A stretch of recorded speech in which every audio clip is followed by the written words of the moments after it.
Assalamualaikum warahmatullahi wabarakatuh. Perkenalkan, nama saya Adelia Melani, NIM 5020232272.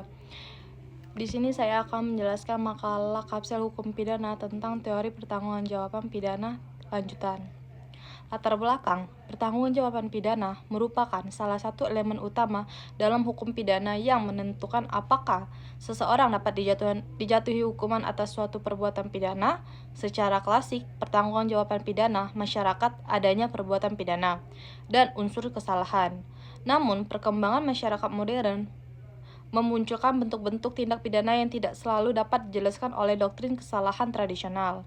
Di tingkat global dan nasional muncul model pertanggungjawaban seperti strict liability dan vicarious liability yang menggeser konsep klasik bahwa kesalahan merupakan syarat mutlak dijatuhkannya pidana.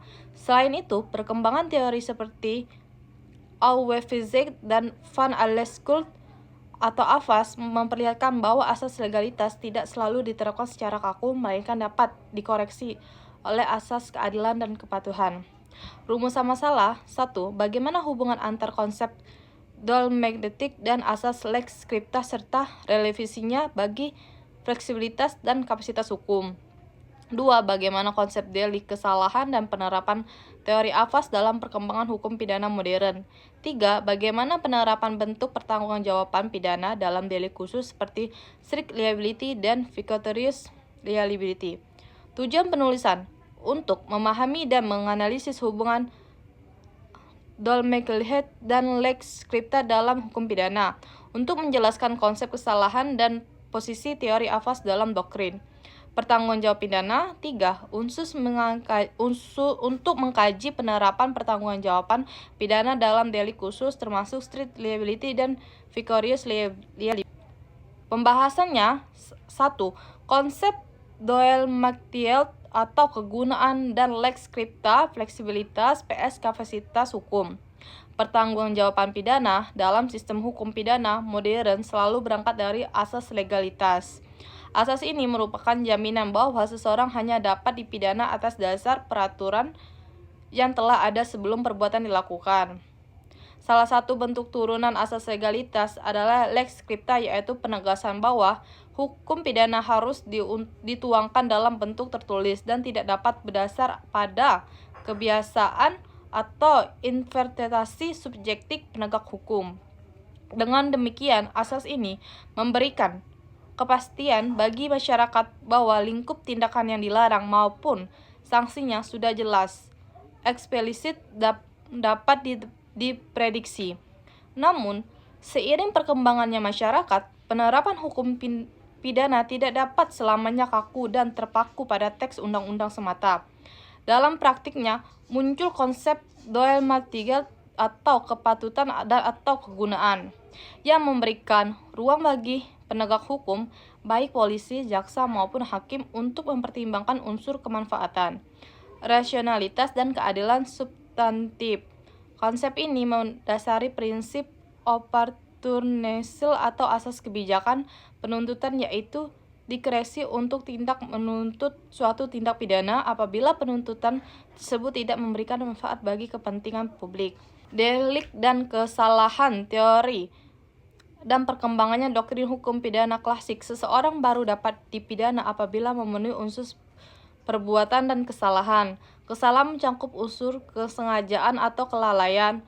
Untuk teori ini tidak selalu menjelaskan seluruh situasi ketika seseorang secara fakta memenuhi unsur tindak pidana, tetapi secara moral maupun hukum tidak layak dipersalahkan. Dari sinilah perkembangan teori Auwevizek Van Alleskult atau APAS yang diterapkan pertama ke dalam sistem hukum Belanda dan kemudian diadopsi di Indonesia baik dalam jurisprudensi maupun doktrin.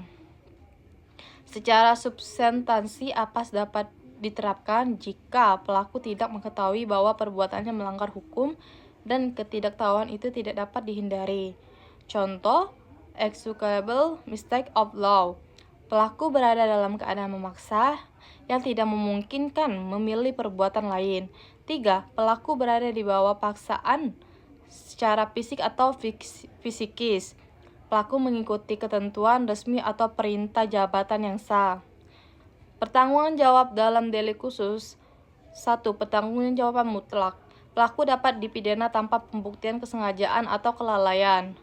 Umum diterapkan pada lingkup hidup, keamanan pangan, obat, lalu lintas, atau perlindungan konsumen. Tindak pidana korporasi tujuan melindungi kepentingan publik, mengurangi resiko. Contohnya, perusahaan obat memproduksi obat cacat yang menyebabkan korban tetap dapat dipidana. Kesimpulannya, pertanggungan jawab pidana modern menunjukkan pergeseran dari konsep kesalahan klasik menuju model yang lebih adaptif terhadap perubahan sosial. Ketegangan antara lex scripta dan Doel Matiget menggambarkan kebutuhan untuk tetap memberikan kepastian tanpa mengabaikan kelenturan demi keadilan substantif. Ini merupakan bentuk pengecualian penting terhadap pertanggungjawaban tradisional dengan mengakui keadaan di mana pelaku tidak dapat dipidana. Membuktikan bahwa hukum pidana ini kini menekankan perlindungan kepentingan publik dan pencegahan risiko daripada sekedar pembalasan. Saran, pembaruan KUHP dan regulasi turun perlu mempertegas batasan penerapan strict liability agar tidak bertentangan dengan asas kesalahan. Penegakan hukum perlu memahami teori AFAS agar penerapan hukum tidak merugikan pihak yang bersalah. Pendidikan hukum harus memasukkan kajian pertanggungjawaban korporasi dan delik modern agar hukum pidana mampu mengikuti perkembangan zaman. Sekian presentasi makalah dari saya. Maaf apabila ada kata-kata yang salah. Sekian, terima kasih. Wassalamualaikum warahmatullahi wabarakatuh.